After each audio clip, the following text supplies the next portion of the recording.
Welcome to Married to His Will. I'm Suzette Williams, your host, a licensed professional counselor in Georgia and nationally certified. Whether this is your first time or you've been with me for a while, I'm truly grateful you're here. This podcast is a space for inspiration, healing, and truth, where faith meets real life. I love weaving in clinical insights along with personal stories to encourage and uplift you on your journey with God. If you're new, be sure to check out Season 1, Episode 1, where I share my testimony. It's a powerful reminder that God doesn't just want to save you from hell, He wants to see you thrive in Him.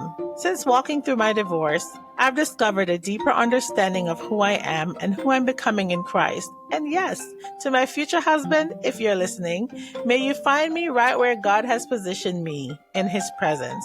I'm so excited for what's ahead, and I'm thankful for every listener who's joined me on this journey, and for those who are just getting started. Don't forget to like, subscribe, and share if this blesses you. And check out the description for updates or extra info. Let's dive into today's episode. I pray it blesses you. Hello. How are you guys doing out there today? I have been away for a little bit. So much has happened in my life over the past few weeks. If you follow me on social media, whether you're on Facebook or Instagram or TikTok, you might have seen where recently I uploaded a post about my mom. I want to dedicate this episode to her. I'm really grateful for the life that she led, for the legacy she left, and for the time I had with her. There's nothing like being able to reflect on your own life and the value of it after having lost a few people. I've lost two people in my family, my eldest sister and now my mom. And my sister's death was very sudden, but my mom, we actually had the time to say our goodbyes as she struggled with cancer. It seemed rapid, but she had the diagnosis since last year, and in recent months, she started to decline.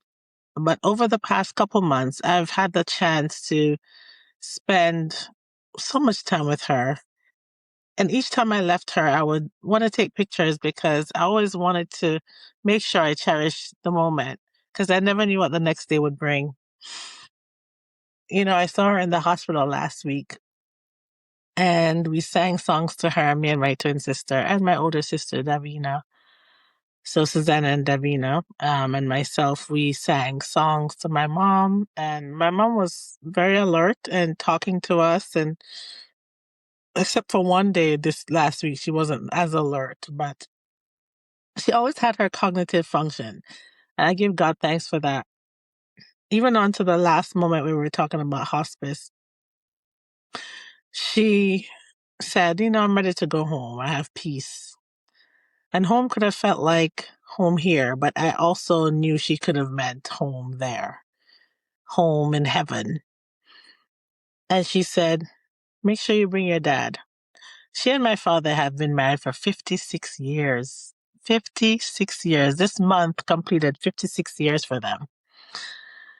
And I'm like, wow, 56 years. What a legacy to leave behind for your children, an example for your children to follow. And I'm grateful for the time I had with my family, for the time I've had with my mom and my dad. My mom died at 78 and my dad is 85. Well, he's turning 85 in a few days on Wednesday. And I'm going to be flying to New York this week along with my children and my brother-in-law and his children, because my twin sister is already there. We're going to take the trip to New York by plane with our children in tow. That should be a neat experience. But it took mom to make this happen. I was already prepared to travel with the children this year, but didn't know what the first trip would be. And here we are, traveling to New York to see about our mom, to celebrate her life and legacy. My mom, you know, I've told my story of how we migrated to this country from, I was about 14 years old. My mom, she left when I was 7 years old to come to this country in 1988, thereabout. That was when she came to this country and stayed a whole 7 years before I got to see her again. And so in those 7 years, I often thought how wonderful it would be to see her again. And when we did finally see her again, it was the most exciting moment. I'll never forget it. But over the years, my mom felt so guilty for missing those 7 years. But if it wasn't for her, I probably would not be sitting here doing this podcast right now. I probably would not have lived the life I've lived here in America. I'm grateful for the opportunity she laid out for us. She paved the way for her family. Despite the challenges that we faced without her, she was always present. She financially provided for us in many ways. A lot of the things that we needed, she provided by sending it to us. And her marriage survived those 7 years. I see my mom as a great example of how God can do the impossible. Even in my walk right now, as I keep believing for who God has sent my way, I thank God for the possibilities as I even look in retrospect to my own life. When I reflect on all the ways He's made, there's nothing impossible for Him. And I see how He aligned everything, even concerning my mom and the timing of everything.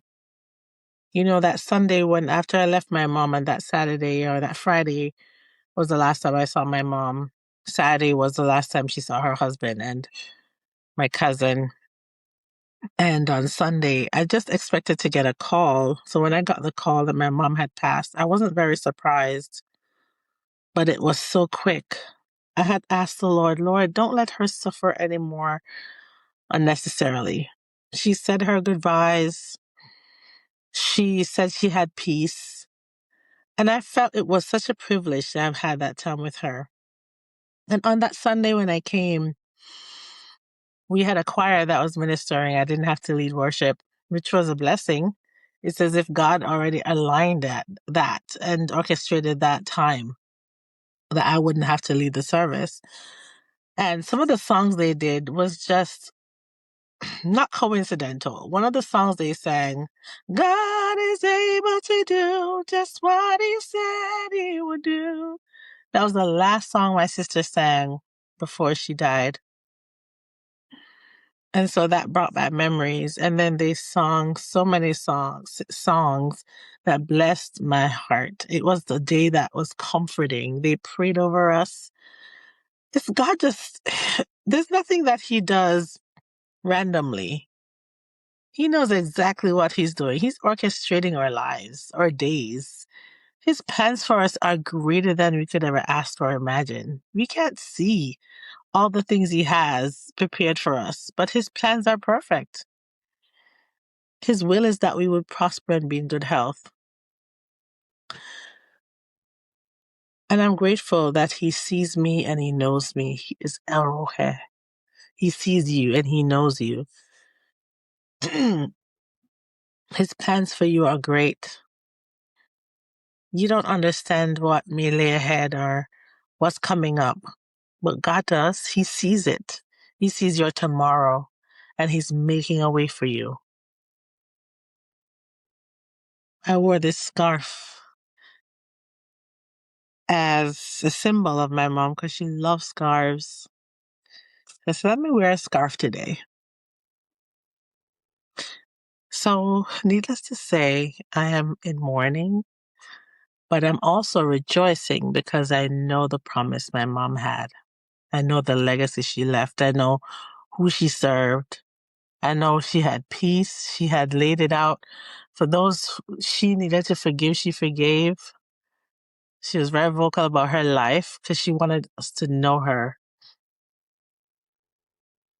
And I know my dad's grieving really hard and he's crying and While he's a man of faith, he's a human being that grieves for his young wife. He keeps saying, she left me. My young wife leave me. In his Jamaicanese, his patois.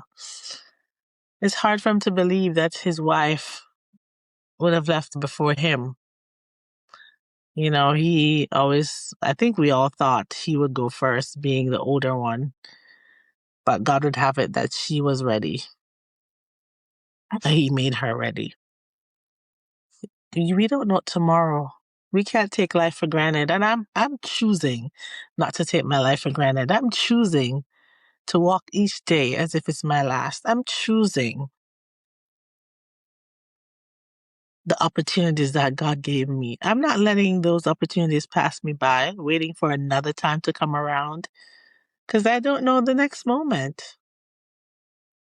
But I can trust in the Lord with all my heart and lean not to my own understanding, but in all my ways acknowledge Him, for He will direct my path. Hold on to God. Trust His promises for your life. You know, it's Ecclesiastes that talks about times and seasons. A time to mourn, a time to die, a time to sing, a time to clap, right? A time for everything. There's nothing new under the sun. And this season, I feel like it's both a time of sadness and rejoicing. As I rejoice in the life that she lived. You know, most people that come across me and knew my mom, they said, she's the sweetest person I knew. She always encouraged me. Now, that is so good for me to hear, that people were touched by her life the way she touched my life. She always said to me, "Me know why you go pick up any boy, any man on the street." She wanted the best for me. She wanted the best for me. And I'm grateful for her. I'm grateful for her. I'm thankful. Elsie Williams, she was enthusiastic, selfless, right? She was, let's see if I do the acronym of her name, enthusiastic, loving, simple. She wasn't complicated, intelligent, earnest in everything she did. She put her all in it. That's Elsie. That's my mom, Elsie Williams. I'm grateful for her. That's all I wanted to talk about today. You know, cancer is a horrible thing, a horrible disease. And I hope the medical profession is really listening for the voice of God in getting a cure, because He's the one that can eradicate cancer. And while we prayed and believed that God would heal my mom, you know, we had dreams. My sister had a dream, and one of the dreams highlighted a powerful message that sometimes people aren't listening for a cure. They're not listening to God for what they need to listen for, because they're trying in their own power to make things happen. But I pray today that we will trust God for the answers to all of the things, the problems that we face, all the things that seem impossible, all the diseases that need a cure. We need God. We need God. We need God to heal cancer. I celebrate my mom and those before her who have passed on due to this horrible disease. God Himself can heal. I still believe that. And I'm rejoicing, because to be absent from the body is to be present with the Lord. And I trust that my mom is present with the Lord. I got to say I love you to her. I got to kiss her on her forehead. And she said, I love you and all the best. Those are her last words to me, and I cherish them. I cherish them wholeheartedly. I'm not so sad. I'm more missing her than anything. And so I have to adjust to life without my mom. Without those phone calls. I used to call my mom and dad and expect my mom to answer.